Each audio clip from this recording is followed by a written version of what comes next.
নিয়ে আটকাবে? শওকত মোল্লা আটকে যে 15 বছর পর সে দলটা কিভাবে ফিনিশ হয়ে গেছে এখন সে হাড়ে হাড়ে জানতে পারছে বর্তমানে সে কোন জায়গায় আছে, কি ছিল আর কি আছে।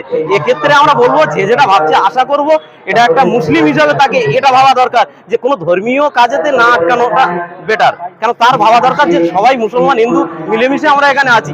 ভাইজান আসবে একটা ধর্মীয় কাজে, সে ধর্মীয় একটা প্রোগ্রাম করে চলে যাবে, এখানে কোনো রাজনীতি প্রোগ্রাম না, সেই হিসাবে ধর্মীয় কোনো কাজে না বাধা দেওয়াটাই বেটার, আমি এটাই মনে করি।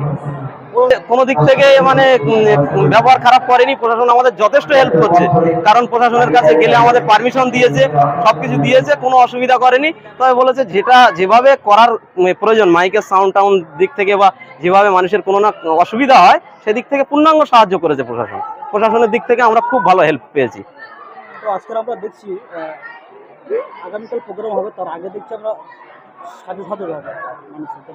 সাজো এখানে একটা তো ঈদ হচ্ছে, ছোটখাটো ঈদ বলা যায়। কেন ভাইজান আসবে দীর্ঘ কি বলবো 15 বছর পরে জীবনতলার বুকে ভাইজান পা রাখছে, সেটা প্রকাশ্য ভাবে। আগে যেটা এসছে সে তো বুঝতে পারছো একাধবার এসছে, খুব মানে চাপের মধ্যে মানুষের যেতে দেয়নি। আজকের মানুষের মনে ঈদ হচ্ছে যে মানুষ খোলামেলা ভাবে এখানে আসতে পারছে। এটা তো আজকের না, 1 সপ্তাহ ধরে এখানে ঈদ হচ্ছে। যেখান থেকে প্যান্ডেল শুরু হয়েছে সেখান থেকে আমরা প্রতিটা মানুষের বার্তাটা দেবো।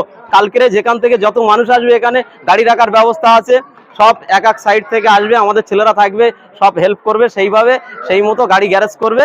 আবার এখানে জলসা শুনে ঠিকঠাক টাইমে আবার তারা বাড়িতে সুষ্ঠুভাবে ফিরে যাবে, এই বার্তাটা দেবো।